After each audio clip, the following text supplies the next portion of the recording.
بالله السميع العليم من الشيطان اللعين الرجيم. بفضل الله بسم الله الرحمن الرحيم. أفضل الصلاة وأتم التسليم على نبينا نبي الهدى محمد وعلى آله الطيبين الطاهرين. اللهم صل على محمد وآل محمد وعجل فرجهم، واللعنة الدائمة على أعدائهم منذ آدم إلى قيام يوم الدين. والسلام على جميع الأنبياء والمرسلين والشهداء والمجاهدين. والسلام عليكم ورحمة الله وبركاته جميعا. إن شاء الله بموضوعنا اليوم نستمر بالموضوع السابق، وهو تهذيب النفس هو جهاد الأكبر.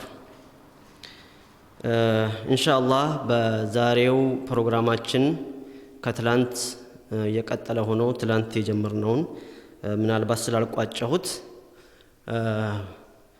በሱ የተወሰነ እንቀጥልና ጊዜ ካለ ወደ ሌላ ርዕስ እናልፋለን ማለት ነው። እንደምታስታውሱት እንግዲህ ስንነጋገር የነበረው ስለ ተህዚብ النفس ወይም ደግሞ ራስን ማነጽ፣ ራስን በመልካም ስብዕና ማነጽ መገንባት እና መልካም ስብዕናን መላበስ እንዴት ይቻላል፣ እንዴት ነው የሰው ልጅ የምታነጸው በመልካም ስብዕና የሚለው ርዕስ ነበርና ትላንት ምናልባት እንደ መግቢያ ተህዚብ النفس ነፍስ የምትባለው ነገር ምንድነች፣ እንዴትስ ነው ምናንጻት፣ የነፍስ ባህሪያትስ ምንድናቸው ብለን እንደዛ ጉዳይ የተነጋገርን ያለ ጊዜ ስላለቅ ነበር ያቆምነው። ኢንሻአላህ እንቀጥላለን ማለት ነው። እና ይሄ ራስን ማነጽ ወይም ደግሞ በመልካም ስብዕና ራስን መገንባት በዲኑ ምን ያህል ቦታ እንደተሰጠው እና ምን ያህል ትሩፋቶች እንዳሉት፣ በዛው መጠን ደግሞ ሱኡል ኹሉቅ ወይም ደግሞ መጥፎ ጸባይ የተላበሰ ሰው ምን አይነት ክሳራ ውስጥ እንዳለና ምን አይነት ክሳራ ወደፊትም እንደሚገጥመው ለማየት ሞክረናል። በዲኑ መሰረት እንግዲህ ጂሃድ የሚባል ነገር አለ። ጂሃድ ሲባል ብዙ ጊዜ ሰዎች በቀላሉ የሚረዱት ወደ ጦር ሜዳ ተሄዶ ጠላትን ለመከላከል የሚደረግ ፍልሚያ ብቻ አድርገው የሚያስቡ አሉ።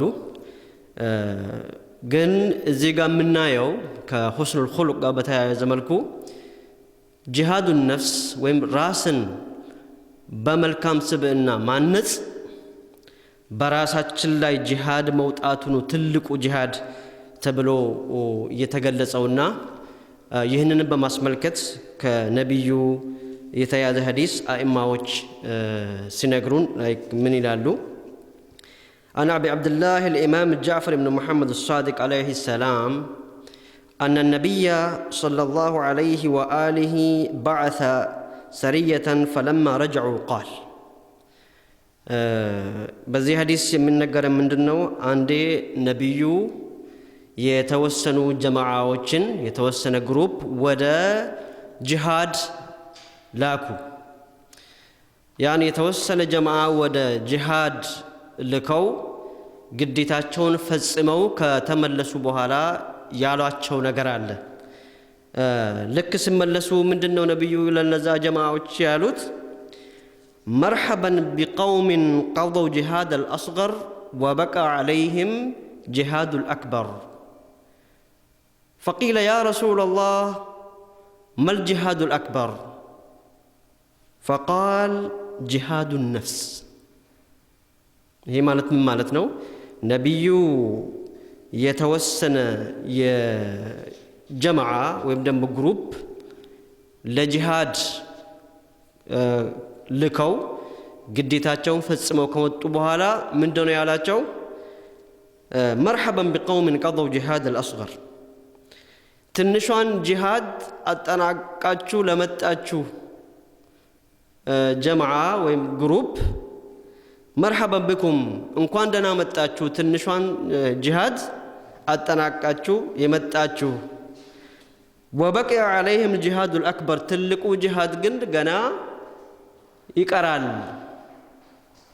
አሁን ሄዳችሁ ግዴታ ፈጽማችሁ የመጣችሁት በዚህ ተልእኮ ሄዳችሁ የተመለሳችሁት ትንሹ ጂሃድ ነው ገና ግን ትልቁ የሆነ ጂሃድ በእናንተ ላይ አለ ይቀራችኋል አሏቸው እነዛን ጀማዓ فقيل يا رسول الله وما الجهاد الأكبر ምንድነው የትልቁ ጂሃድ ሲባል قال جهاد النفس ትልቁ ጂሃድ جهاد النفس በራስ ላይ ራስን በመልካም ስብዕና ለማነጽ በራስ ላይ ራሳችንን የምንቆጣጠርበት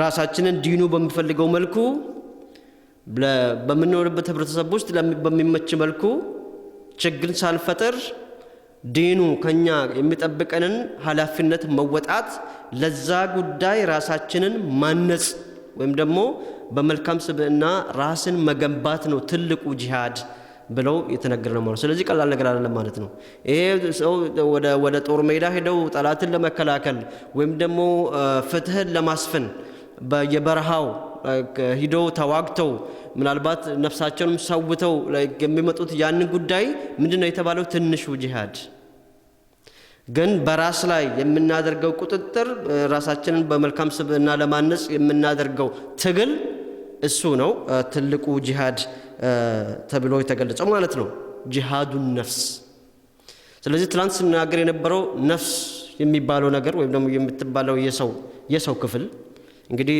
ተነጋግረናል የሰው ልጅ አንድ ጀሰድ አለው ይሄ ሰውነት ውጫዊ የሚታይ የሚዳሰስ አካል አለ ወአለይኩም ሰላም ወራህመቱላህ እንዲሁም የሰው ልጅ ደግሞ ነፍስ አለ ማንነቱ የሰው ህልውናው ወይም ደግሞ ማንነቱ የሚለካው ነፍስ በምትባለው ነገር ነው እንግዲህ ትላንት ተናግረናል ምናልባት ሩህና ነፍስ የሚባል ነገር አሁን ነፍስ ስል የሰው ውስጣዊ ማንነቱ እሱ መታነጽ አለበት እሱ ከታነጸ በዚህ በመናፍዝ ሰብዓ በሚባሉት በአካላት ደግሞ የሚፈጸሙ ድርጊቶችን በጎ ሆነ ጥሩ ነገሮችን እነዛን ከዛ በኋላ ማረቅ ማነጽ ይቀላል ማለት ነው መጀመሪያ ውስጣችን ከታነጸ እና ጂሃዱን ነፍስ እንግዲህ በቁርአን ምናልባት ቁርአን የሰውን ነፍስ በሶስት ከፍሎ ያያል አንዱ ነፍስ النفس الأمارة بالسوء ይባላል በመጥፎ ነገር በእኩይ ተግባር የተከበበች የተያዘች ነፍስ ሌላው ደግሞ النفس اللوامة النفس اللوامة ማለት ደግሞ ራሷን ለጸጸት የምትዳርግ ነፍስ ወይም ደግሞ በሰው በሰራው ስራ ጥፋት ሲያጠፋ ጥፋተኝነት የሚሰማው ሰው አለ ይሄ ምናልባት النفس اللوامة ከነፍስ المطمئنة ዝቅ ያለች ብትሆንም የሙእሚን ነፍስ ናት ለምን አንድ ሙእሚን የሆነ ሰው ሲያጠፋ ጥፋተኝነቱ የሚሰማው ሰው አለ አንዳንዱ ደግሞ የፈለገ ቢያደርግ የፈለገ መጥፎ ነገር ቢሰራ ጥፋተኝነቱ ራሱ የማይሰማው አለ ይሄ النفس الأمارة بالسوء እነዚህ አይነት ነፍስ ይሄ በእኩይ ተግባር በመጥፎ ነገር የተከበበች የተያዘች መጥፎ ተግባራት በነፍሷ ላይ ስልጣን ያላቸው ነገሮች ወይም ደግሞ በእኩይ ተግባራት የተቆጣጠሩት ላይክ ነፍስ ያ ነፍስ ብዙውን ጊዜ በዚህ ዱንያ ላይም ጥሩ ኑሮ አይኖርም ለህብረተሰቡም ለማህበረሰቡም ለቤተሰቡም ለምንም የሚበጅ አይነት ነፍስ አይደለም ማለት ነው እንደዛ አይነቱን ነፍስ ነው መታረቅ ያለበት ማለት ነው ለምሳሌ በሰው ልጅ ታሪክ ውስጥ ላይ ብዙ አስገራሚ ነገሮችን እንሰማለን ብዙ ግድያዎች ብዙ ጭፍጨፋዎች እንሰማለን ብዙ ጊዜ እንደዚህ አይነቷ النفس الأمارة بالسوء እንግዲህ ይሄ ማለት ደግሞ የሁሉም ሰው ነፍስ ባህሪ ነው ለያየ እንጂ ለምን ቁርአን ውስጥ ለምሳሌ ወማ ኡበሪኡ ነፍሲ ان النفس لأمارة بالسوء እኔ ነፍሴን አላጥራራም በጣም ጥሩ ነኝ መልካም ነኝ እንከን የለኝም ተብሎ ራሱን የሚያጥራራ ሰው የለም ان النفس لأمارة بالسوء የሰው ልጅ በእኩይ ተግባር በመጥፎ ነገር የተያዘች የተቀፈደደች ነችና ይላልና ቁርአኑ ማለት ነው ስለዚህ ይሄ ጉዳይ ደግሞ እንደዚህ አይነት ነፍስ በታሪክ ውስጥ ለምሳሌ ስናይ ብዙ ነገር እናያለን ማለት ነው ይሄ ብዙ ጊዜ የሚመጣው እንደዚህ አይነት ነፍስ የተያዘችው ከዱንያ ነገር ጋር ነው ከቅርብ ነገር ጋር ወይም ደግሞ የአክራ ጉዳይ የበርዘኽ ጉዳይ የቀብር ጉዳይ ወይም ደግሞ ሌላ የማህበረሰብ ጉዳይ የሰው ፍትህ አድል ምናምን እንደዚህ አይነት ነገሮች ቦታ የሌላት ነፍስ ናት ማለት ነው። ብዙ ጊዜ እንደዚህ አይነት ነፍሶች ከዱንያ ጋር ያላቸው ላይ ቁርኝት በጣም ከፍተኛ በመሆኑ የሚሯሯጡት የሚታገሉት የሚፈጉት ለሻህዋቸው ነው። ለስሜትን ለማርካትና ፍላጎቶቹን ለማርካት ብቻ የሚሯሯጥ ነፍስ ነው። ስለዚህ እንደዚህ አይነቷ ነፍስ መጨረሻዋ አያምርም። በሌላ መታነጽ አለባት፣ መስተካከል ያለባት አይነት ነፍስ እናያለን ማለት ነው በሰው ውስጥ። ለምሳሌ ሑብ ዱንያ፣ ብዙ ጊዜ ዱንያ ላይ ብቻ የሚንጠለጠል ሰው፣ በዱንያ ፍቅር ብቻ ላይ የተያዘ ሰው ነፍሱ እንደዛ አይነት ነችና ያ ሰው ለሌላ ጉዳይ ምንም ቦታ የለውም። ወይም ደግሞ ለሑብ ዱንያ ስንል እንግዲህ ስልጣን ሊሆን ይችላል፣ ጃህ ወይም ደግሞ ዝም ብሎ ክብር ሊሆን ይችላል፣ ወይ ገንዘብ ሊሆን ይችላል። እንደዚህ አይነት ነገሮች ላይ የሚንጠለጠል ሰው፣ ሌላ ነገር የማያሳስበው ሰው ብዙ ጊዜ እንደዚህ በውስጡ የሞተች ነፍስ ይዞ የሚጓዝ ሰዎች በታሪክ ብዙ እናያለን። ለገንዘብ ስሉ ወይም ደግሞ ለስልጣን ስሉ ወይም ደግሞ ለሌላ ለጃህ ለክብር ስሉ ለክብራቸው ስሉ የሌላውን መብት የሚራቀጡ አገር የሚያጠፉ ብዙ ወንጀል ውስጥ የወደቁ ማህበረሰቦችን ወይም ግለሰቦችን ወይም ሰዎችን በታሪክ እናያለን። ለምሳሌ ሰምታችሁ ታውቃላችሁ ፍርዓውን ሲባል በምስር አካባቢ ወይ በግብጽ አካባቢ በታሪክ ውስጥ ገዢ የነበሩ ሰዎች الفراعنة በአጠቃላይ ፈርዓውን ብለው ይጠራሉ። ለምሳሌ በነቢዩላህ ሙሳ አለይሂ ሰላም ጊዜ የነበረው ፈርዓውን ምንድነው ያደረገው? አሁን ከሰዎች ሰማ እንግዲህ በህልም አይተው በምንም አይተው ሰማ፣ አንድ ልጅ ሊወለድ ነው ገና ሙሳ የሚባል ልጅ ሊወለድ ነው። እሱ ከተወለደ አለቀል ስልጣን ልነጠቅ ስለሆነ ይሄን ቦታ ስለምታጣ የሆነ ነገር ማድረግ አለብህ ብለው ነገሩት። ከዛ በኋላ ፍርዓውን ምንድነው ያደረገው? ገና ይሄ ከተወለደ ገና እንግዲህ ያልተወለደ ነው፣ ገና ማለት ህፃን ልጅ ሊወለድ ነው። እሱ ከተወለደ በቃ አለቀል ስልጣን የሚያበቃበት ጊዜ እየመጣ ነው ሲባል ምንድነው ያደረገው? ስለዚህ ከመወለዳቸው በፊት ያረገዙት ሴቶች በሙሉ ሆዳቸው ከፍ ያለ ተፈልጎ ሆዳቸው ተቀዶ እዛ ውስጥ ህፃኑ እንዲጠፋ። የሰው ልጅ እንደዚህ አይነት ነፍስ ያለ ሰው ይሄ በታሪክ ያለፈ ጉዳይ ነው። እንዳውም በታሪክ የተነገረ ምንድነው ለዚህ ጉዳይ እንግዲህ አላሁ ተባረከ ወተዓላ በቁድራው ደግሞ ይሄንን እሱ የሚፈራውን ሰው ከህፃንነቱ ጀምሮ ቤት ውስጥ አሳደገው። ሙሳ አለይሂ ሰላም ማለት ነው። ምናልባት ታሪኩ የነብያት ታሪክ ውስጥ ላይ ሰፊ ጊዜ የሚጠይቅ ነው። ግን ምንድነው ያደረገው? ያንን ስልጣኑን እንዳያጣ ስለፈራ ገና የሚወለደው ህፃን አድጎ ነብይ ሆኖ ስልጣኔን ይነጥቀኛል ብሎ በማሰቡ ምንድነው ያደረገው? ያረገዙትን ሴቶች በሙሉ ሆዳቸው ተቀዶ ህፃኖቹ እንዲገደል እናቶችም እንዲሞቱ ሲባል በታሪክ ውስጥ እስከ 100,000 ሴቶች ሆዳቸው ተወግቶ ተቀደው ህፃኖች ተረፍርፈዋል ይባላል ለስልጣን። እንደዚህ አይነት ነፍስም እንደዚህ አይነት አስተሳሰብ በሰው ልጅ ውስጥ አለ። ፈርዖን ማለት ሰው ነው፣ ንጉስ የነበረ ነው፣ ገዢ የነበረ ነው በአንድ ወቅት ላይ። በታሪክ ብዙ እናያለን። ዛሬም በዱንያ ላይ ብቻ የተንጠለጠሉ ሰዎች ሌላ ፍክራ ገንዘብ ለመሰብሰብ ወይም ደግሞ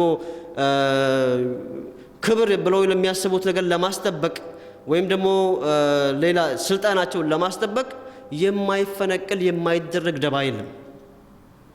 እንደዛ አይነቷ ነፍስ እንግዲህ በአንዳንድ ሰዎች ውስጥ የምትገኝ ነፍስ ነው ማለት ነው። በቅርብ ለምሳሌ በታሪክ ለምሳሌ በከርበላ ታሪክ ላይ ዑመር ብን ሰዓድ የሚባል የሰዓድ ብን አቢ ወቃስ ልጅ ነው፣ የሶሃባ ልጅ ነው።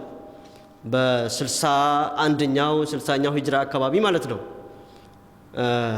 ይሄ ዑመር ብን ሰዓድ የየዚድ ብን ሙዓዊያ የጦር መሪ ሆኖ ወደ ከርበላ የተላከ ነው፣ የፋጥመቱ ዛህራ ልጅ ሁሴንን ለመግደል። ግን ምን ነበር የቀረበለት ምርጫ? ከሁሴን ጋር ተዋግተ ሁሴንን የምትገል ከሆነ ረይ የምትባል ቦታ ከተማ አለች፣ የዛ አገር ባለስልጣን ትሆናለህ። ሁሴንን ከገደልክ ጦርነቱ ላይ ተሳትፈ ጦር መሪ ሆነ ሁሴንን ከገደልክ የረይ ከተማ ዋና አስተዳደር ስልጣን ይሰጣል ሲባል መምረጥ ነበረበት። አስብ ብዙ ጊዜ የትኛው ይሻላል? ሁሴንን ገድዬ እሳት ልግባ ወይስ እሱን ወይም ደግሞ ሁሴንን ገድዬ እሳት ገብቼ ቅያማ ቀን የረየ ከተማ አስተዳደር ላይ ሁኜ ላገልግል ወለ ስራ ስልጣን ላይ ሊያዝ ወይስ ልተውና የሁሴንን መግደል ይቅርብኝ ስልጣኑ ብሎ ካሰበ በኋላ የመጨረሻ ውሳኔ ነፍሱ ላይ የወሰነችለት ምን ነበረ? ይሄ ስልጣን እንዳያመልጥህ በጦርነቱ ተሳትፈ ሁሴንን ማስገደልና መግደል የሚል ላይ ውሳኔ ሰጥቶ እንዳውም ራሱ በግጥም መልኩ ይሄን ጉዳይ አቅርቦ ነበር። እንደዚህ አይነት ነፍስ አለች በውስጥ ማለት ነው። ስልጣን፣ ገንዘብ እንደዚህ ለማስጠበቅ እንደዚህ አይነት ነፍሶች አሉ። በሌላ ወቅት ደግሞ ለምሳሌ የዚድ ብን ሙዓዊያ የገዛው ለ3 ዓመት ነው። እንዳው እንግዲህ ኸሊፋ ይባል ምን ይባል ስልጣን ላይ ቆይ 3 ዓመት ነው። ግን በ3 ዓመት ውስጥ የተከናወነው ነገር አንደኛ በ61ኛው ሂጅራ በዛው ዓመት ላይ የነብዩን ቤተሰቦች በሙሉ ጨፍጭፎ ከተገደሉ በኋላ ጭንቅላታቸው ተቆርጦ በእንጨት ላይ ተሰቅሎ የተቆረጠ የሰው ጭንቅላት ስጦታ ማቅረብ ቤተ መንግስት ውስጥ ምንድነው? ይሄው ላይ የተፈራው ይሄ የነብዩ ቤተሰብ ቦታ ስላላቸው ኸላፋ እነሱ ስለሆነ ምናልባት የነሱ በህይወት መኖር ለነሱ ስለሚያሰጋ ክብራቸውን ስለሚነካ ልካቸው ስለሚነገራቸው ዲኑን እንደፈለጉ ለማድረግና እንደዛ ማድረግ ነበረባቸው። በመጀመሪያው ዓመት በሁለተኛው ዓመት ደግሞ ወደ 15000 ሰዎች የታረዱበት ሷሃቦች ታቢዎች የታረዱበት የዋቀት الحራ የሚባል በታሪክ ይታወቃል። እንደዛ በሶስተኛው ዓመቱ እንደገና ካዕባን ማፍረስና ማቃጠል በነገራችን ላይ ካዕባን አቃጥለዋል፣ አፍርሰዋል።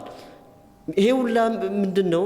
ከስልጣንና ከዱንያ ጋር የተቆራኘች የተያዘች ነፍስ እንደዚህ አይነት በማህበረሰብ ውስጥ ከፍተኛ በደል የሚያደርስ እንደዚህ አይነት ነገሮችን ከመፈጸም ወደ ኋላ የማትል የነፍስ አይነት ናት ማለት ነው። አማራቱን ቢሱ ግን ሁሉም ለምሳሌ ይሄ ግን በተፈጥሮ በሰው ውስጥ የታተመ ጸባይ ሳይሆን የሚታነጽ ነው። ስለ አኽላቅ የምንማረው መቀየር ስለሚቻል ማለት ነው። ከዱንያ ላይ የተንጠለጠለ ሰው ደግሞ ዱንያው ማይሳካለትም አኽራውም ይበላሽበታል። ለምሳሌ ይህንን በማስመልከት አንድ ሪዋያ አለ እና የሰው ልጅ ማንነቱ የሚገለጸው እጅ ስላለው እግር ስላለው ቆሞ ስለሚሄድ ቁመናው ስለሚያምር አይደለም። ውስጥ ያለችዋ ነፍስ የሰው ነፍስ ስትሆን ነው። እቺ ውስጥ ያለችዋ ነፍስ የእንስሳት ነፍስ ወይም ደግሞ ከእንስሳ የባሰ ነፍስ የምትሆን ከሆነ ዋጋ የለውም ማለት ነው። ለምሳሌ በቁርአን እኮ ብዙ ጊዜ የሰው ልጅ ባህሪ ሲናገር የሚሰሙበት ጆሮ አላቸው፣ የሚያዩበት አይን አላቸው፣ የሚይዙበት እጆች አላቸው፣ ሰው ይመስላሉ። ወላኪን ሁም ከልአንዓም ግን እንደ እንስሳ ናቸው። በልሁም አضል እንዳውም ከእንስሳ በታች ናቸው ተብሎ በቁርአን የሚገለጽበት የሰው ባህሪን በማስመልከት ነው ማለት ነው። እና እንደዚህ አይነት ሰዎች ስለመኖራቸው ምንድነው ምንድነው? ለምሳሌ የዓሊ ብን አቢ ጣሊብ ግጥም ነው ተብሎ የሚታመን አንድ አብያት ምናልባት ምን ይላል? አቡነየ ኢነ ምን الرجال بهيمة في صورة الرجل السميع المبصر فطن لكل رزية في ماله وإذا أصيب بدينه لم يشعر. يعني سامحوني إذا لم أحسن القراءة ولكن أقول لكم المعنى. ይሄ ማለት ምን ማለት ነው? አንድ ግጥም ልጄ ሆይ እንደ በግጥም መልኩ ነው የተቀመጠው። እነ ምን الرجال بهيمة ከሰው ልጅ እንደ እንስሳዎች አሉ፣ የሰው እንስሳዎች ማለት ነው። في صورة الرجل السميع المبصر በፎርማቸው በቅርጻቸው ልክ የሚያይ የሚሰማ አይነት ሰው ጆሮና አይን ያላቸው አይነት ነገር በቅርጹ ይመስላል፣ ግን እንደ እንስሳ ናቸው። فطن لكل رزية في ماله ይሁን ዱንያን በተመለከተ ገንዘቡ ሲነካ ያንን ለመከላከል የማይፈነቅለው ድንጋይ የለም። የገንዘብ ነገር የዱንያ ነገር ሲሆን ማለት ነው። وإذا أصيب بدينه لم يشعر ግን ሌላ ነገር ለምሳሌ ሃይማኖቱ ብነካበት ሌላ የመልካም ስብዕና መገለጫዎች እንደዚህ ቢጠፉበት ሌላ ነገር ብነካ ምንም የማይመስለው እንደዛ አይነት ሰዎችና ከዱንያ ጋር ነፍሳቸው የተንጠለጠለች ሰዎች አሉ። ስለዚህ የኛ ነፍስ ከየትኛው ግሩፕ መደብ አሁን የራሳችን እንድንፈትሽ ነው ይሄንን ስለ ሰው ልጅ ባህሪ አንስተን የምንናገረው ማለት ነው። ለነገሩ ዱንያ ላይ የሚንጠለጠል ሰው ደግሞ ከዱንያውም አያገኝም ከአኺራው ምንም አያገኝም ምናልባት እኛን ብዙ ጊዜ ሰው እንደዚህ ሲሰበስብ ብዙ ንብረት ሲኖረው ሌላ ከጎኑ ያለው ሰው ነው ያን ነገር ፊል የሚያደርግለት ሀብታምነቱን ስሜቱን ሌላው ገና ያልደረሰበት ነው እንጂ የሚደሰትለት ያ ሰው ያን ያገኝ ለምሳሌ ይሄን በተመለከተ ሐዲስ ምን ይላል وقد روي عن الإمام الصادق عليه السلام كإمام الصادق يتورى حديث ነው من أصبح وأمسى والدنيا أكبر همه جعل الله تعالى الفقر بين عينيه ጧትም ማታም በነጋ በጠባ ቁጥር ስለ ዱንያ ብቻ የሚያስብ ሰው ይላሉ እዚህ ጋር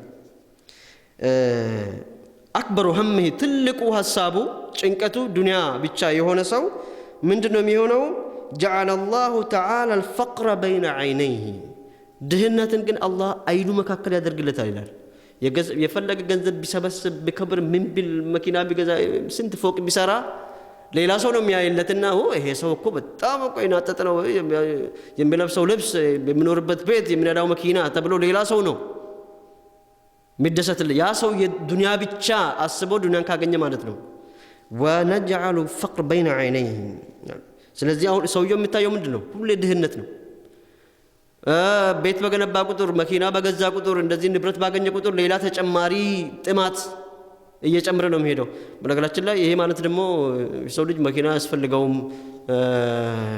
ከቻላችሁ አንዳንድ መኪና ለሁሉም ለቤተሰባችሁ ጋስታችሁ ብትልኩ ደስ ይላል እንደዛ ማለት አይደለም ግን ዱንያን በቀልብ ውስጥ ማስቀመጥ አይደለም በኪስ ገንዘብን በኪስ ዲንን ላይክ በቀልብ የማስቀመጥ ጉዳይ ነው እንጂ ድህነትም በእስልምና በጣም የሚጠላ ነገር ነው እንዳውም الفقر اقرب للكفر ይላሉ ይሄ ፈቅር ድህነት ወደ ኩፍር የሚያደርስ ነው ይሄ ማለት ገዳም ገብታችሁ ምንም ነገር ሳይሰራ ስለ አኺራ ብቻ አስበን ሌላውን ነገር ተስፋ መቁረጥ ጉዳይ አይደለም ግን ውስጥ ያላችሁ ነፍሳችን አብዛኛው ጉዳይዋ የነፍስ ጉዳይ አኺራ መሆን አለበት ከአላህ ጋር ያለን እርትባጥ ወይም ደግሞ ግንኙነት እየተነከረ ሲሄድ ዱንያ ምንም እንዳልሆነች እስከነገነዘብ ድረስ ለማለት ያህል ነው እንጂ ጭራሽ ንብረት ገንዘብ አያስፈልግም ማለት አይደለም በትክክል ከተጠቀምንበትና አመጣጡም በትክክለኛ መንገድ ከሆነ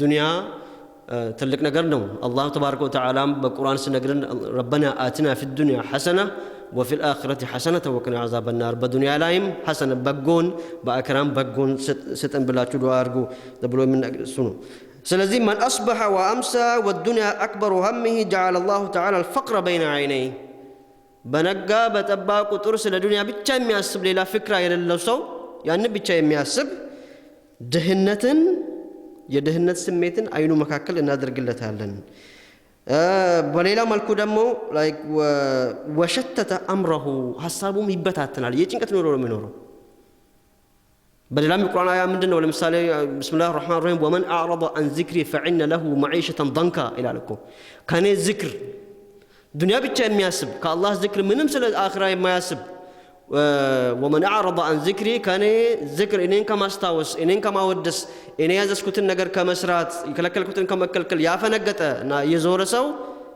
معيشة ضنكا يتجنن نورو ينورال بمدر الله ومن أعرض عن ذكري فإن له معيشة يتجنن نورو على اللي تلزاسو دنيا لا يا آخره نا يكبروا دمو لبيتشانو ስለዚህ ወሸተተ አምረሁ ማለት ሐሳቡ ራሱ ይበታተናል የጭንቀት ኑሮ ነው የሚኖረው ማለት እንደዛ አይነት ሰው ከሆነ ሌላው ሰው ነው የሚኖርለት ለዛ ሰው የሰውየው ወይም ደግሞ ያ ሰው የሚኖረውን ትክክለኛ ህይወት ራሱና አላህ ነው የሚያውቀው ማለት ነው ولم ينل من الدنيا الا ما قسم الله له ልክ የሰው ልጅ የፈለገ ቢሰበስብ ዱንያ ብቻ አስበው ግን አላህ ያለለትን ብቻ ነው መጠቀም የሚችለው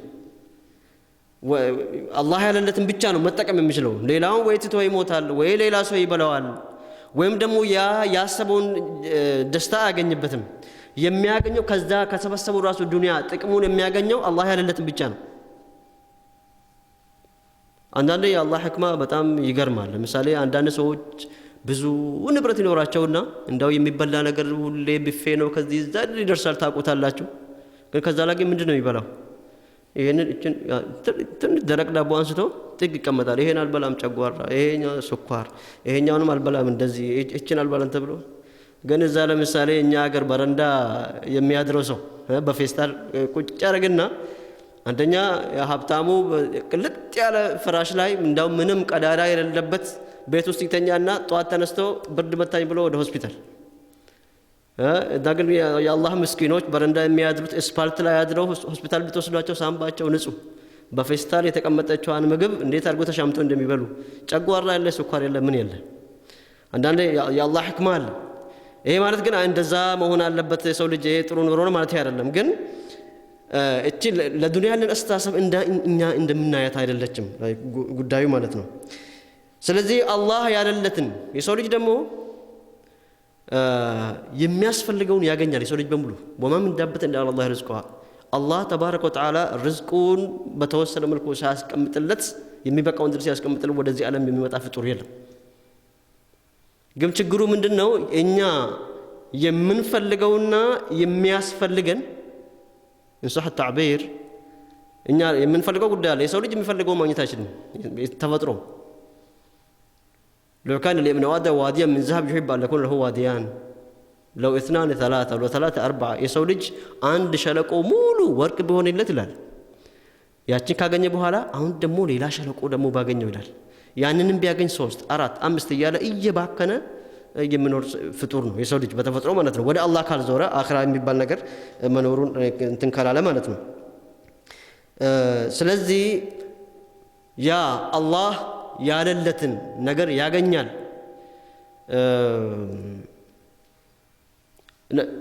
የሰው ልጅ ደግሞ እኛ የምንፈልገው ነገር ለምሳሌ በጣም ብዙ ነው። አላህ ደግሞ የሚያስፈልገንን ያህል ያውቃል። እና ይሄ የዱንያ ክፍፍል በፍቅር ላይ የተመሰረተ አይደለም። አላህ ለሚወደው ሰው ብዙ እየሰጠ የማይወደው ሰው ደግሞ ትንሽ የሚባል ነገር እንደዛ ቢሆኑ ማለት ነው። በጣም ለአላህ ቅርብ የሆኑ ሰዎች፣ በጣም ጻድቅ የሆኑ ሰዎች ነብያት በጣም ሀብታም የሆኑ ነበር። ግን ነብያችን ሰለላሁ ዐለይሂ ወሰለም ኑሯቸው ምን ነበር? የፋጥመቱ ዛህራ ኑሮ ምን ነበር? እንግዲህ የዓለም ገዢ የነበሩ በጥቂት ዓመታት ውስጥ ዓለምን ያዳረሱ የመጨረሻው መደምደቢያ ነብይ ኸይር ኸልቅላህ በዚህ በከውን ውስጥ ከተፈጠረው ነገር በሙሉ አብልጦ ከመላእክት ከሁሉም ነገር አብልጦ ትልቅ ደረጃ የሰጣቸው ነብይ ኑሯቸውን ስናይ ግን ተርበው በረሃብ የተነሳ ድንጋይ ሆዳቸው ላይ ያስሩ ነበር ይላል። እንግዲህ ዱንያ ለሚወደድ ሰው ለአላህ ቅርብ ለሆነ ሰው ቢሰጥ ኖሮ ነብያት ነበር ነብያችን ነበር ሀብታም የነብያችንና የነብዩ ቤተሰቦች በሙሉ ሀብታም በሆኑ ነበር። እነ ፋጥመቱ ዛራ ባይቸገሩ ነበር። ግን አይደለም ሕክማው ዱንያ ውስጥ አይደለም። እነሱ ያ ችግር አይታያ ረሃቡ ምንም አይደለም ለነሱ። ለምን አኺራ ከአላህ ጋር ያላቸው እርትባጥ ከፍተኛ ስለሆነ ይሄ ምናቸው አልነበረም። አላህ የውስጥ ግና ነው የሰጣቸው። የውስጥ ግና አሁን ሰው ልጅ ውስጡ ሀብታምነት ካለው አንዳንድ ሰው አለ እኮ ምንም ሳይኖረው ኪሱ ባዶ ሆኖ ቀልቡ ውስጥ ሀብት አለ። አንዳንድ ሰው ደግሞ ኪሱ ሙልት ብሎ ውስጡ ግን ድህነት የሚሰማው ሰው አለ። ይሄ የአላህ ጥበብ ነው ማለት ነው። እንዲሁም ግን ይሄ እንግዲህ ስለ ዱንያ ያለው ጉዳይ ነው። ወመን አስበሐ ወአምሰ አልአኺረተ አክበረ ሀሚሂ ግን በነጋ በጠባ ቁጥር ደግሞ ሀሳቡ ፍክራው ከአላህ ጋር ያለው ግንኙነት እርትባጥ የሆነ ሰው አኺራ የሆነ ሰው ጀዐለ አላሁ አልጊና ፊ ቀልቢሂ ለዚህ አይነት ሰው ደግሞ ኪስ ውስጥ ገንዘብ ባይኖረውም ቀልቡ ውስጥ አላህ ምን ያስቀምጥለታል? አልጊና ሀብታምነት። ያንን ስሜቱን ይሰጠዋል ማለት ነው። የሀብታምነት ስሜት ፊሊንጉን ይሰጠዋል ማለት ነው። ወጀመዐ ለሁ አምረሁ የቅድሙ ወሸተተ ለሁ አምረሁ ሀሳቡ የሚበታትን ነበር። አሁን ደግሞ ወጀመዐ ለሁ አምረሁ ማለት ደግሞ ሀሳቡ ይሰበሰብለት፣ ጉዳዩ ሰኪና ያገኛል፣ ይሰበሰብለታል። ስለዚህ በዚህ መልኩ ነው እንግዲህ የዱንያ ነገር መረዳት ያለብን ማለት ነው። ስለዚህ አነፍስ አማረቱ ብሱ እቺ በእኩይ ተግባር የተተፈነቀች ላይክ ነፍስ መስተካከል ያለባትና ባህሪዋ በጣም መጥፎ የሆነና ስለዚህ እንደዛ አይነት ነፍሶች መስተካከል ላይክ አለባቸው ማለት ነው። እንዴት ደግሞ መስተካከል ስንል ደግሞ ይሄ በሰው ልጅ ጠቢዓው አይደለም። አኽላቅ ማለት ባህሪ የሚቀየር ነገር ነው። በትምህርት በተደብር በተፈኩር በዱዓ የሚቀየር ነገር ነው። ለምን ለምሳሌ ፈአልሃመሃ ፉጁረሃ ወተቅዋሃ ቀድ አፍለሐ መን ዘካሃ ይላል። ወቀድ ኻበ መን ደሳሃ። እችን ነፍስ ያጠራት እችን ነፍስ ያነጻት በመልካም እሱ ቀድ አፍለሐ ነጃ ከሚወጡ ሰዎች ናቸው። ሰው ልጅ በራሱ ራሱን ማነጽ በመልካም ስብዕና ራሱን ማስተካከል ይችላል ማለት ነው። ይሄ النفس الأمارة بالسوء። ሌላው ደግሞ النفس اللوامة። النفس اللوامة ማለት ደግሞ ለምሳሌ የቅድሞቹ ሰዎች አይታችኋል። እነ ፍርዓውን ለምሳሌ እነ ዑመር ኢብኑ ሰዓድ እነ የዚድ ወይም ደግሞ በታሪክ ውስጥ ያሉ ነገስታት እና ዛሬም በምድራችን ላይ የሚገኙ ሰዎች 10,000 ሰው 20,000 ሰው ሲጨፈጨፍ ራሱ ምንም አይሰማቸውም። እንደውም እርካታ ያገኛሉ። ተጨማሪ ሰዎችን የመግደል ጥማት ያመጣሉ። ላጠፉት ጥፋት እንኳ የሆነ ቆም ብለው አስበው ጥፋተኝነት አይሰማቸውም ማለት ነው። እንዲያውም ያንን ጉዳይ በደል በፈጸሙ ቁጥር ትልቅ እንደ ጀብዱነት ነው በዛሬ ጊዜ የሚነገረው። ዛሬ ምን አይደለም ለምሳሌ ዛሬ እዚህ ጋር 40 ሰዎች ያሉበት አውቶቡስ ፈንድቶ 40 ሰው ሞቶ ሲባል ሌላው ያዝናል። እነዛ ግን ገዳዮቹ ግን ዛሬ ተሳካልን፣ እንደውም 20 ሰው አስበን ነበር 40 ሰው ሆነልን የሞተ ብለው የሚደሰቱ አይነት ነፍሶች አሉ ማለት ነው። እንደዛ ነገር አለ። ግን ሌላው ለምሳሌ የሙእሚን ነፍስ النفس اللوامة ጥፋት እንኳን ስትፈጽም እንግዲህ የሰው ልጅ ይሳሳታል። ግን የሰው ልጅ ሲሳሳት ጥፋት እንግዲህ ይሰማዋል። ይሄን ለምን አደረክ ብሎ ራሱን አሚን ምንድነው የሉም ለዛ ጸጸት ራሷን የምትወቅስ ነፍስ ማለት ነው። ለወቀሳ ዝግጁ የሆነች ነፍስ النفس اللوامة። ለምሳሌ በቁርአን ውስጥ لا أقسم بيوم القيامة ولا أقسم بالنفس اللوامة በيوم القيامة እምላለው በጸጸት በተሞላች ወይም ደግሞ ራሷን ለጸጸት ያዘጋጀች ነፍስ በዛ እምላለው ብሎ የዛችን ነፍስ ታላቅነትም አላህ ያሳወቀን በቁርአኑ النفس اللوامة። ቢያንስ ጥፋት ላይ ሲጠፋ የሰው ልጅ ወዲያው ሌላ ጥፋት ውስጥ ሳይገባ ለጥፋቱ መጸጸት አለበት ማለት ነው። ራሱን መውቀስ አለበት። ለምን እንዲያደረኩኝ ይሄንን በማድረጌ ቅጣት ይጠብቀኛል ብሎ ፈርቶ ከዛ ነገር የምታቀብበት ሁኔታ አለ ማለት ነው። እና ሌላ ሶስተኛዋ ነፍስ ትልቅ ደረጃ ያለ النفس المطمئنة የተረጋጋች ነፍስ يا أيتها النفس المطمئنة ارجعي إلى ربك راضية مرضية فادخلي في عبادي وادخلي جنتي የተባለችው ነፍስ ማለት ነው። የተረጋጋች ነፍስ በምንድን ነው የምትረጋጋው? የዱንያ ነገር ዓለማዊ ብልጭ ነገር ከቀልብ ውስጥ የወጣ ሙሉ በሙሉ ነፍሱን ለአላህ የሰጠ ከአላህ ጋር ያለው እርትባጥ ግንኙነት ከፍተኛ ደረጃ የደረሱት እነዛ ነፍሶች ነፍስ المطمئنة ዱንያ ላይ ሙጥመኢን የተረጋጋ ህይወት የሚኖሩ ጭንቀት የሌለባቸው የማይፈሩ ይሄ ትልቅ ደረጃ የደረሱ የአንቢያዎች የረሱሎች የሷዲቆች የጻድቃን ትላልቅ ሰዎች ላይክ ነፍስ ለዛ ደረጃ የደረሱ ነፍሶች አሉ። እነዚህ ቁርአን እነዚህን ሶስቱን ነው ማለት የሚያስቀምጠው النفس الأمارة بالسوء النفس اللوامة والنفس المطمئنة። ስለዚህ النفس الأمارة بالسوء ባህሪዋን አይተናል። النفس اللوامة ደግሞ ከመጀመሪያው ነፍስ ይሻላል። ግን በመልካም ስነ ምግባር በመታነጽ ከዱንያ ፍቅር በመላቀቅ ወደ ነፍስ المطمئنة የሚያደርሰንን ጎዳና መከተልና ራሳችንን በዛ መልኩ ማነጽ እንዳለብን የሚያሳይ ነው ማለት ነው። እቺ ነፍስ ደግሞ ነፍስ ስንል ማለት ነው ብዙ ቁዋ አላት። ለምሳሌ القوة النفس الإنسانية ይባላል። القوة النفس الإنسانية ማለት እቺ ነፍስ የምትባለው ነገር የተለያየ ባህሪ አላት። ለምሳሌ አንደኛው القوة العقلية ይባላል። አቅል የሚባል ነገር አለ። የሰው ልጅ ከሌሎች ፍጡራት የሚለይበት ትልቁ መሳሪያ አቅል የሚባለው ነው። አቅል ማለት የሚያስተነትን የሚያስብ የሰው ልጅ ብዙ ባህሪያት አሉት። ለምሳሌ የሰው ልጅ ስለ ወደፊቱ ማውራት ይችላል፣ ገና ስላልተከሰተ ነገር ስለ ባለፈው ነው የዛሬ 20 ዓመት መናገር ይችላል። ግን ሌሎች ለምሳሌ እንስሳት ይሄንን አይችሉም።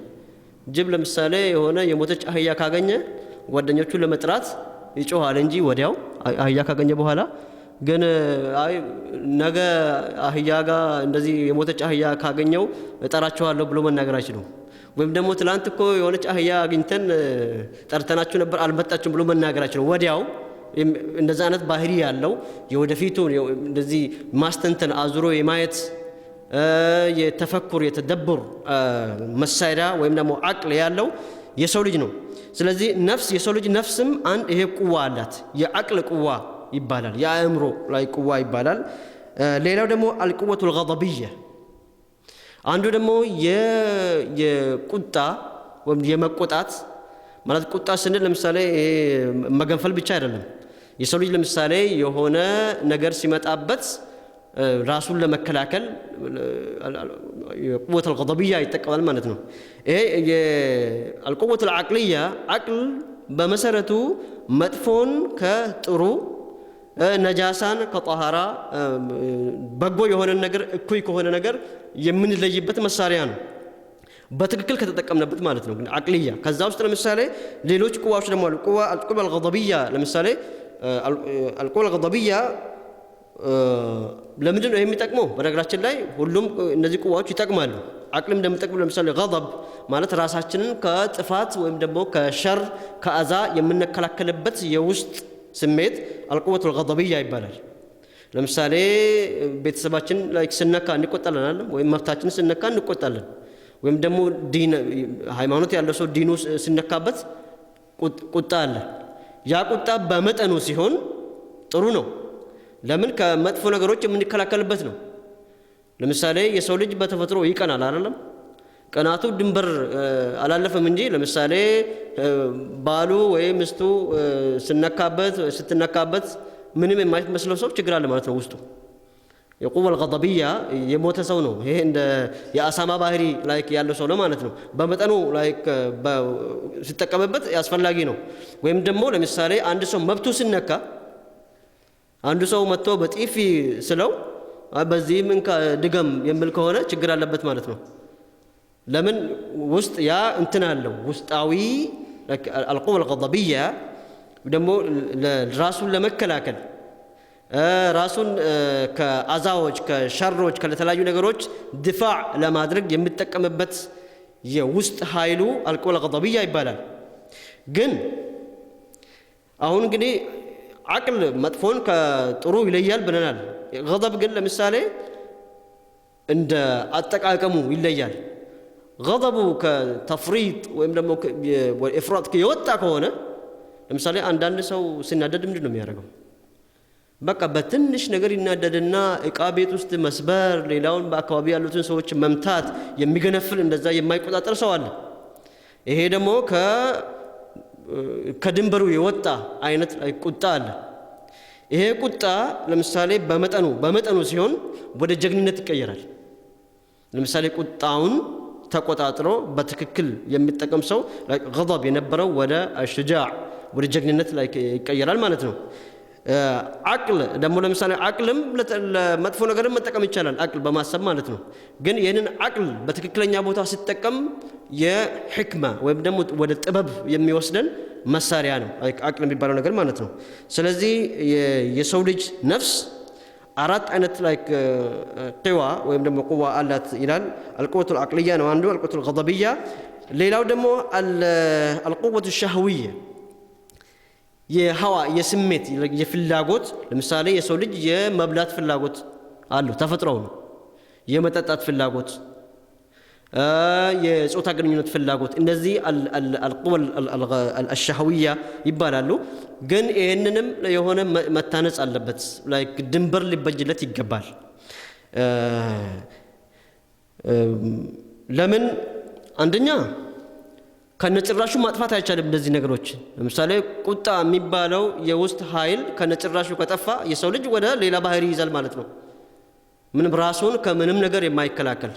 ይሄም የመብላት ፍላጎትም ቢሆን የመጠጣት ፍላጎት ወይ ደግሞ ሌላ የሻህዋ ስሜትም ቢሆን ይሄንንም በአግባቡ መጠቀም ነው እንጂ ጭራሽ ማጥፋት ደግሞ አይቻልም። ለምሳሌ የሰው ልጅ እኔ ስሜትን ለመቆጣጠር ወይም ደግሞ የምግብ ፍላጎት እንዳይኖረኝ ራሴን ለማነጽ ከዛሬ በኋላ አልበላም ካለ ሊሞት ይችላል። ይሄ ጥፋት ነው። ግን በአግባቡ ያንን ቅዋውን መጠቀም ያስፈልጋል ማለት ነው።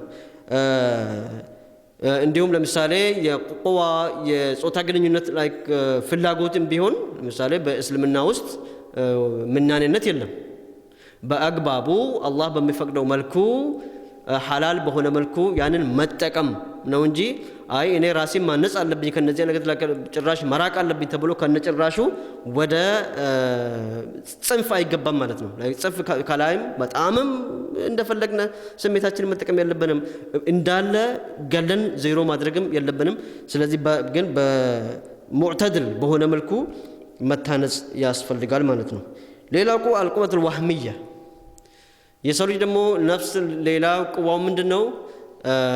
እነዚህን የቁወት የዓቅልያም ይሁን ቁወቱል ገደብያ ወይም ሸህውያን ሶስቱን ያልናቸውን ነገሮች ለማርካት ወይም እነሱን ለማግኘት ተፋሲል የሆነ ነገር ወይም ደግሞ ተተብዕ የሆነ ነገር የሚያገኝበት ሌላ የውስጥ ኃይል አልቁወቱል ወህሚያ ይባላል።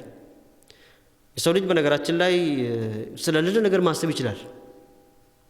ኸያል የሌለ ነገር ማሰብ ይችላል። ለምሳሌ ይሄ በትክክል ከተጠቀምነበት የሆነ የፈጠራ ችሎታን ያዳብራል። ገና ያልታየን ነገር አዲስ ነገሮች ፈጠራ የሚባል ነገር አለ። እሱ ወህም ወይም ደግሞ ኢማጂኔሽን፣ አንዳንድ ጊዜ ደግሞ ወደ ኢሉዥን ምንድነው ወደ መቀባጀር ወደ ሌላ ነገር የሚሄዳል። ለምሳሌ የሌለ ነገር እየፈጠሩ ኸያል ውስጥ የሚገቡ ሰዎች አሉ። የሰው ልጅ ከፈለገ ቁጭ ብሎ በአንድ ቦታ ማለት ነው በሐሳቡ ቤት ገንብቶ ባላግብታ ወይም ምስት አግብቶ ልጆች ወልዶ አንድ ቦታ ቁጭ ብሎ ማለት ነው በ5 ደቂቃ ውስጥ ይሄን ሁሉ አስቦ መጨረስ ይችላል። ይሄ የሰው ልጅ ችሎታ ነው ቅዋ። ሌላ ደግሞ የሌለ ነገር ለምሳሌ የሌለ በምድር ላይ የሌለ ነገር ከአንዱ ነገር ፒክቸር ያመጣና ሌላ ነገር እየገጣጠመ ሌላ በጭንቅላቱ ውስጥ ላይክ መፍጠር ይችላል። አንዳንዴ ለምሳሌ ሌሊት ቀን የምታውቁት ድንጋይ ጨለማ ውስጥ ብታዩት እና ስለጀብ ብታስቡ ቀስ እያለ ያ ድንጋይ ምን ያወጣል? ጆሮ፣ ቀስ እያለ ከዛ አይን፣ ቀስ እያለ እግር ያወጣና ከዛ በኋላ ጅብ ይሆናል። ጭንቅላት ውስጥ ቀን የምታውቁት ድንጋይ ማታ ጨለማ ሲሆን ለምታስቡት ሊፈጠር ይችላል። አንዳንድ ጊዜ ሰዎች ጨረቃ ላይ ፈረስ አለ ምናምን ሲባል ትኩር ብላችሁ ብታዩ ስለምታስቡት ፈረስ ልታዩ ትችላላችሁ ጨረቃ ላይ። ድሮ እንደዛ ይባል ነበር። እና ወህም ይሄ አሪቆ የማስተብ ዝርዝር ጉዳዮችን አስቦ ላይክ የማምጣት ወህም ይሄን አለ። ይሄም ሊገታ ይገባል። ይሄ ለምሳሌ ኸያል ከሆነ ስለሌለ ነገር ማሰብ ከሆነ ሁሌ ላይክ ይሄንም የቅዋ ነፍስያ በዚህ ውስጥ በሁሉም ውስጥ ተዋዙን ያስፈልጋል ማለት ነው። ለዚህም ነው እንግዲህ ለምንድን ነው ይሄን የምናወራው? ትልቁ ጂሃድ ቅድም እንዳለው ማለት ነው ነብዩ ልክ ሰዎቹ ሲመለሱ መርሐበን ቢቀውምን ቀደው አልጂሃድ አልአስገር وبقى عليهم جهاد الأكبر فقيل يا رسول الله وما الجهاد الأكبر فقال جهاد النفس እነዚህን የነፍስ ቅዋዎቹን አውቀን ለዚህ ደግሞ እንግዲህ ነፍሳችንን ለማነጽ መጀመሪያ ነፍስ ባህሪዋ ምን እንደሆነ ማወቅ ስለሚያስፈልገን ነው ማለት ነው። ይሄንን ቀድመን ስለ ነፍስ የምናወራው ማለት ነው። እንግዲህ النفس المارة بالسوء النفس اللوامة والنفس المطمئنة እነዚህ ሶስቱ አይነት ነፍሶች አሉ። ከነዛ ውስጥ ራሳችንን የት ውስጥ ነው የምንመድበው?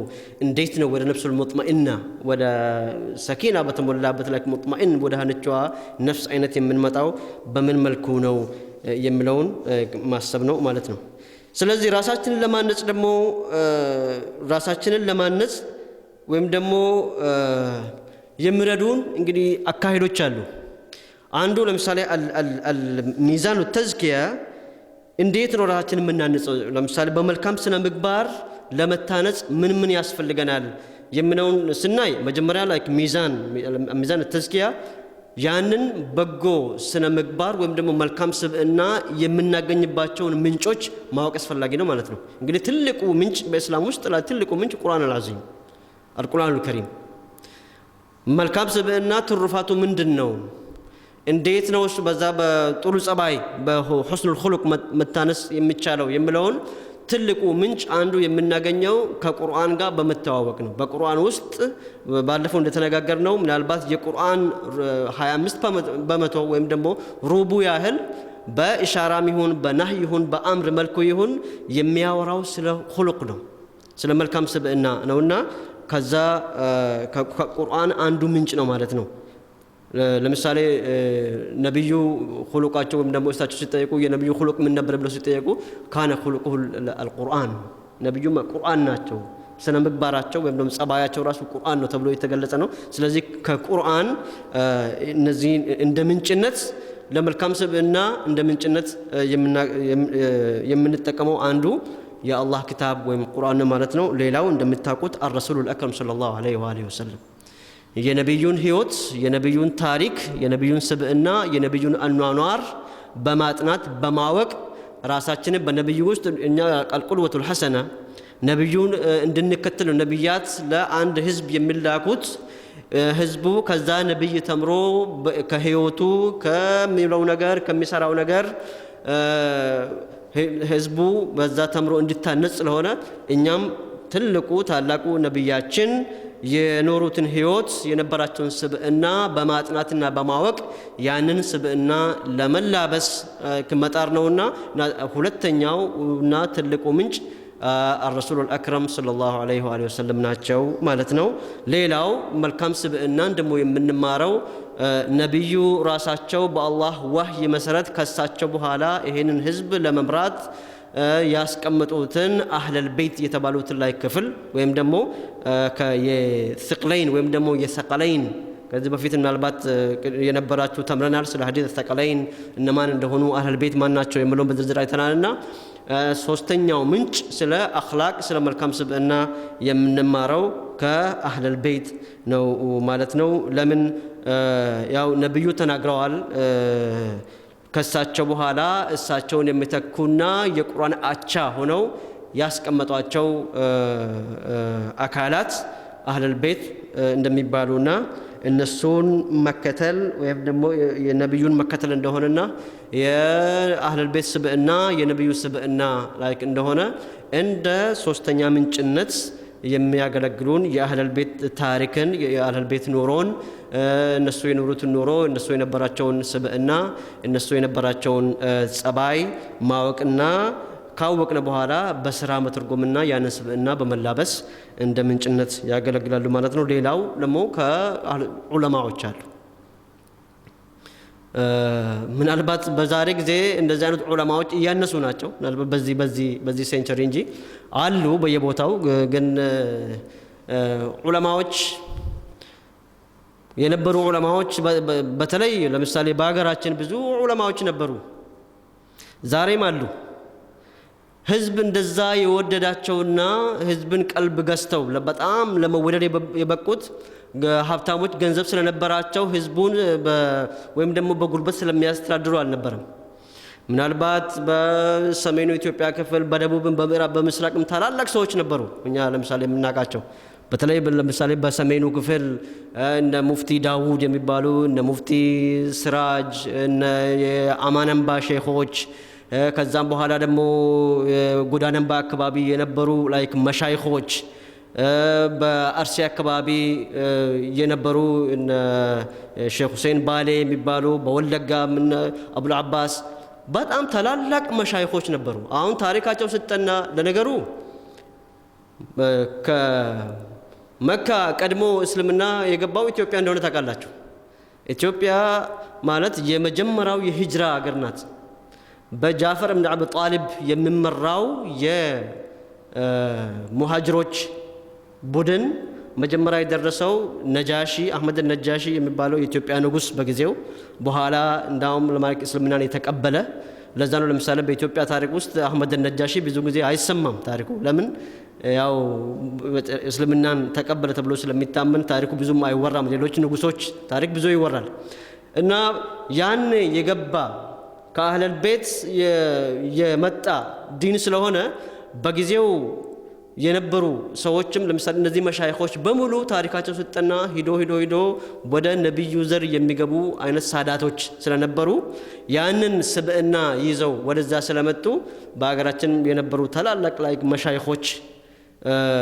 ስብዕና ለምሳሌ እኔ በእድሜ ማቃቸው ላይ መሻይኾች ራሱ እንደነ ላይክ አህመድ الطيب ጎዳነምባ አባታቸው የነበሩ አብዱል ባሲጥ መሐመድ እና ሼህ መርሲ የሚባሉ ሼህ መሐመድ አሚን ሌሎችም ታላላቅ ሰዎች የቅርቡን እንኳን ብናይ አሁን ነው የሚገባን የነበራቸው ስብዕና ለሰው የነበራቸው ክብር ሰዎች ጋር እንዴት እንደሚኖሩ የነበራቸው በዱንያ ላይ ያላቸው አቋም ስናይ ለካ ይሄ ዲን መጀመሪያም የመጣው ላይክ ምንጩ ስለያዙት ያን ጉዳይ በቀላሉ ላይክ መረዳት የሚያስችል ሁኔታ አለ ማለት ነው። ስለዚህ ዑለማዎች ስንል ላይክ ማን ነው ዑለማ? ግን ሁሉም ዑለማ ተብሎ የተሰየመ አይደለም። በባህሪ በስነ ምግባራቸው የሚለዩ ያስታውቃል። ላይክ የአላህ ዲን የያዘ መልካም ስነ ምግባር የተላበሰ ሰው ያስታውቃል። በአካባቢው የነበረው ሁኔታ ስጠና በአካባቢው ያሉ ሰዎች ስጠና የሰው ባህሪ ስጠና ሰው እንዴት እንደለወጡ በአገራችን ዲንን በጣም ያስፋፉት ትልቁ ግብአታቸው መልካም ስነ ምግባር ነበር። የሰው ውዴታ ማግኘት የቻሉበት ትልቁ ግብአት የሰው ውዴታ እንደነበረ በኢትዮጵያ ያሉ መሻይኾች በሙሉ ታሪካቸውም ስጠና ለካ ከዚሁ ከአህለል ቤት ክፍል በተለያየ ነገስታት ጭቆና ተሰደው ቦታ ይዘው ዲኑን ለዚህ ያበቁ ናቸውና ረሕመቱላሂ ዐለይሂም አጅመዒን። እና ስነ ምግባር በታሪክ ውስጥ መልካም ስብዕና ሰዎችን በመለወጥ የሰዎችን ልብ በመግዛት ትልቅ ደረጃ እንደነበረው እናያለን። ስለዚህ በአራተኛ ምንጭነት የዑለማዎች አኗኗር የዑለማዎች ስብዕና ምን እንደነበረ በማጥናት ከዚህ ምንጭ እናገኛለን ማለት ነው። እና ይሄ እንደ ምንጭነት ነው። እኛ ራሳችንን ለማነጽ ምንድነው ማድረግ ያለብን የሚለውን ያው በርናምጆች አሉ። የሰው ልጅ በቀን ውስጥ ምን ማሰብ አለበት? እንዴት ነው ራሱን የሚቆጣጠረው? ነፍሱን ለማነጽ ምን ማድረግ አለበት የሚለው አንደኛ እንግዲህ ትልቁን ሚና ለአቅል መስጠት ነው። ቅድም ለምሳሌ አልቆል አቅልያ አለ፣ አልገضብያ አለ፣ አልሻህዊያ አለ፣ አልወህምያ አለ ብለናል። ይሄንን ለምሳሌ ገضቡንም ሻህዋሁንም ወህሙንም ጭንቅላት የሚቆጣጠረው ከሆነ ቅድሚያ ለጭንቅላት ከሰጡ ለምን ጭንቅላት መጥፎን ከጥሩ ነጃሳን ከጣህራ እኩዩን ከበጎ መለየት ስለሚችል ቅድሚያውን ለጭንቅላት መስጠት ነው። ጭንቅላት ማለት ደግሞ መጠቀም ማለት ነው። ተፈኩር ተደቡር አንድ ጥፋት ለመስራት ሰው ካሰበ ቆም ብሎ ይሄ ነገር ለምንድን ነው ማድረገው? ወዴት ነው የሚያደርሰኝ? ምንድነው ጥቅሙ? ጉዳቱስ ምንድነው? ብሎ መጀመሪያ ለጭንቅላት ቅድሚያ ከሰጠ የጭንቅላትን ደውር ወይም ደግሞ ሚና ካወቀ በዛ ሁኔታ ራሱን ማነጽ ከጥፋት ራሱን መከላከል ይችላል ማለት ነው።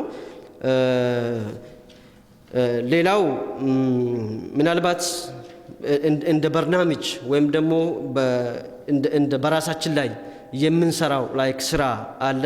ለምሳሌ ኡሰሱ ተህዚብ ነፍስ ተብሎ የመጡ ዑለማዎች ያስቀመጡት መንገዶች አሉ ራሳችንን ለማነጽ ማለት ነው። የመጀመሪያው አልሙሻረጣ ይባላል። ሙሻረጣ ማለት የሰው ልጅ ጧት ሲነሳ ወይም ደግሞ በሆነ ሰዓት ላይ ከራሱ ጋር ቃል መግባት ወይ ደግሞ ሸርጥ ማስቀመጥ ማለት ነው። ለምሳሌ ዛሬ አላህ የከለከለውን ማንኛውንም ነገር ላለመስራት አላህ ደግሞ ግዴታ ያደረገብኝ ነገር በሙሉ ለመወጣት ዝግጁ ነኝ ብሎ ለራሱ መንገድ አለበት ማለት ነው። ሙሻረጣ ይባላል። ከማንኛውም መጥፎ ነገር በዚህ ቀን የቀኑ ፕሮግራም ማለት ነው በዛሬ ዕለት እንዳውም አላህ የጠላውን ነገር ላለመስራት ለራሴ ቃል እገባለሁ። አላህ ደግሞ የሚፈለገብኝ ያዘዘኝ ነገር ደግሞ ለማከናወን ለመፈጸም እሱንም ቃል እገባለሁ ብሎ ከራሱ ጋር ሸርጥ ወይም ደግሞ ኮንዲሽን ማስቀመጥ ነው አንዱ የዕለታዊ በርናምጅ ማለት ነው። ከዛ ይሄንን ከራሱ ጋር ቃል ከገባ በኋላ ከሙሻረጣ በኋላ አልሙራቀባ ማለት ደግሞ ራሱን ያንን ለራሱ ቃል የገባውን ነገር ወይም ደግሞ ራሷ ቃል የገባችውን ነገር መፈጸሟና አለመፈጸሟን የምትቆጣጠርበት ማለት ነው። እንደዚህ ብዬ ለራሴ ቃል ገብቼ ነበረ ተብሎ ለምሳሌ አልሙራቀባ እያደረኩት ነው ወይ እየፈጸምኩ ነው ያን ነገር ወይስ ተሳክቶልኛል አልተሳካልኝም ብሎ ራሱን ለመቆጣጠር ማለት ነው። ሸርጥ ለምሳሌ ዛሬ አላህን የሚያስከፋ ነገር አላህን የሚያስቆጣ ነገር ሰውን የሚያስከፋ ነገር ለማህበረሰቡ የማይበጅን ነገር ራሴንም የሚጎዳኝ ነገር አልሰራም ብዬ ለራሴ ቃል ገብቼ ነበረ። አላህ ደግሞ ዋጅብ ያደርግብኝን የሚፈልግብኝን ኃላፊነት በሙሉ በትክክል ለመወጣት ለራሴ ቃል ገብቼ ነበረ እያደረኩት ነው ወይ ተብሎ ያንን መቆጣጠር ማለት ነው። አልሙራቀባ ይሄ ሁለተኛው መስመር ነው። ለምሳሌ ልክ ለራሱ ቃል ከገባ በኋላ ወይም ደግሞ ለራሷ ቃል ከገባች በኋላ ሌላ ሸይጣኑ ካወስብሶ አይ ይሄን ነገር መስራት አለብሽ፣ አይ ይሄን ደግሞ መተው ነው ግድ የለም ይደርሳል ተብሎ እንኳን ሸይጣን ቢወሰብሶ አሃ አንተ ጠላት ወይ መጣህ እንዴ እኔ ግን ለራሴ ቃል ገብቻለሁ አይ ከዛ ያን በሙሻረጣ ላይ ያመጣውን ጉዳይ ወይም ያመጣቸውን ጉዳይ በመቆጣጠር በሙራቀባ መጠበቅ ማለት ነው። ላይ ሁለተኛው ስቴፕ። ከዛ በሶስተኛ ደረጃ ደግሞ አልሙሐሰባ። ለምሳሌ ሰውየው ይሄንን ሸርጥ በራሱ ላይ ያወጣው ጧት ከሆነ ማታ ሲደርስ ኦኬ ለራሴ እንደዚህ ብዬ ቃል ገብቼ ነበረ አላህ የከለከለውን ነገር ላለመስራት እሱ ያዘዘኝ ነገር ደግሞ ለመፈጸም ቃል ገብቼ ነበረ ምን ያህሉን ፐርሰንት ነው የሰራሁት እስቲ የቱ ጋር ነው በስተቱ ብለ ሙሐሰባ ሂሳብ ማድረግ ማለት ነው። እንደዚህ ይሄን አልሰራም ብዬ ነበር ግን ይሄን አጠፋው ይሄን አርግ። ለምሳሌ እንግዲህ ወይም ዋጅባትን መተው ሊሆን ይችላል ወይም ሙስተሐባትን መተው እንደ ሸርጡ ማለት ነው እንደ መጀመሪያ ሸርጡ ወይም ደግሞ ትናንሽ ጥፋቶች መስራት ይችላል ትላልቅም ሊሆን ይችላል። ስለዚህ ያንን ሂሳብ ያደርጋል። ካልኩት ነገር ለራሴ ቃል ከገባሁት ነገር ምን ያህሉን ፈጸምኩኝ አላጠፋም ወይም ደግሞ ጥፋት አልሰራም ብዬ ያልኩት ነገር ምን ያህሉን አጠፋው ተብሎ ያንን ሂሳብ ካደረገ በኋላ ስለዚህ አሁን በሚቀጥለው ቀን ደግሞ ማለት ነው ለማሻሻል ሂሳብ አድርጎ ያንን ማስቀመጥ ማለት ነው። ከሂሳብ በኋላ አሁን እንግዲህ ለምሳሌ ራሱን ሲተሳሰብ ጥፋት ከተገኘበት ከዛ በኋላ ደግሞ አልሙዓተባ ይባላል። መጀመሪያ ራስን መውቀስ። ለምሳሌ ሰው ልጅ ነፍስ ለዋማ ቅድም ያለው ማለት ነው የሰው ልጅ ካጠፋ በኋላ ራሱን የሚኮንን ከሆነ ይሄ ጥፋቱን የሚሰማ ከሆነ ላለመድገም አንድ ስቴፕ ነው ማለት ነው። ስለዚህ አልሙዓተባ በሰራነው ጉዳይ ላይ ባጠፋነው ጉዳይ ላይ በሸርጡ መሰረት ሁሉ ነገር ካሟለን እሰየው ነገ ደግሞ ሌላ ከፍ ያለ ነገር እየጨመሩ መሄድ ነው። የሰው ልጅ እንግዲህ በዚህ አይነት ሁኔታ እየጨመረ ሲሄድ የሰው ልጅ በጣም ትልቅ ደረጃ የመድረስ እድሉ ያለው ሰው ነው። ለምሳሌ ከአላህ ጋር ያለው እርትባጥ ሁሉ ለምሳሌ ዋጅባትን ጨርሶ ከዛ ሙስተሐባትን ጨርሶ የሰው ልጅ ለአላህ ያለው ሑብ ወይም ደግሞ እርትባጥ ከፍ እያለ ሲሄድ የሰው ልጅ ከመላእክት የሚበልጥበት እድል አለው። ግን ይሄ በተደረጅ ብዙ ላይክ ስራ ይፈልጋል ማለት ነው። ስለዚህ አልሙዓተባ ከዛ በኋላ ደግሞ አልሙዓቀባ ራሱን አሁን መጀመሪያ ሸርጥ አድርጎ ነበረ አልሰራም ብሎ ሂሳብ ሲያደርግ ሙራቀባ አደረገ ተቆጣጠረው ሸይጣን መጥቶ ሲወሰውሰው በፍጹም ብሎ የተወሰነ ደረጃ ደረሰ። ማታ ሲደርስ ደግሞ ያንን ነገር የሸርጥ ያደረገው ነገር ሲያስበው ጎድለው አለ። ያ በጉድለቱ ላይ ምን ያደርጋል ላይክ ተሰማው ጥፋተኛ እንደሆነ ላይክ ራሱን ዕታብ ወይም ደግሞ አልሙዓተባ አደረገ። ከዛ በኋላ መጨረሻ ወደ ሙዓቀባ ራስን ወደ መቅጣት ለጥፋት ልጆች ሲያጠፉ ይቀጡ የለም ልጆች ሲያጠፉ እንደምንቀጣ ሌላውን ሰው እንደምንቆጣ ሁሉ አሁን ደግሞ አልሙዓቀባ ከሙዓተባ አልሙዓቀባ ራሳችንን አሁን መቅጣት ማለት ነው። ለምሳሌ ስተቱ ውስጥ የዘፈቀን ጉዳይ የስሜት ጉዳይ ወይም ደግሞ ብዙ ማውራት ከሆነ ብዙ ላለማውራት ራስን ወይም ደግሞ ለምሳሌ በጾም ወይም ደግሞ በሲያም ያ ነገር የሚቀንስ ከሆነ ለምሳሌ ይሄንን በማጥፋቴ በቃ 3 ቀን ይጾማለሁ። የድሮ ዑለማዎች ለምሳሌ አንዳንድ ዑለማዎች በራሳቸው ላይ ሸርጥ ያደረጉ ነበር። ምን ይያሉ ለምሳሌ እኔ ሶላትን በወቅቷ ካልሰገድኩኝ 3 ቀን እጾማለሁ ብሎ በራሳቸው ላይ ሸርጥ ያደርጋሉ። ስለዚህ የግድ 3 ቀን ላለመጾም ሶላትን በወቅቱ የመስገድ ግዴታ በራሳቸው ላይ ያደርጋሉ። ስለዚህ መጀመሪያ አልሙሻረጣ ከዛ አልሙራቀባ ከዛ ደግሞ አልሙሐሰባ እንላለን ከዛ አልሙዓተባ ከዛ መጨረሻ ላይ አልሙዓቀባ ራሳችንን በመቼ መልኩ መቅጣትና በዚህ ሁኔታ ራሳችንን ማነጽና በመልካም ስብዕና መገንባት አለብን ማለት ነው። እንግዲህ የዛሬው ጊዜ አለቀም። ስለዚህ ያቆማለሁ። ወሰሊ ወሰለሙ አላ አሽረፊል አንቢያ ወል ሙርሰሊን ሰይድና ሙሐመድን ወአላ አሊሂ ጠይቢን አጣሂሪን اللهم صل على محمد وآل محمد السلام عليكم ورحمة الله وبركاته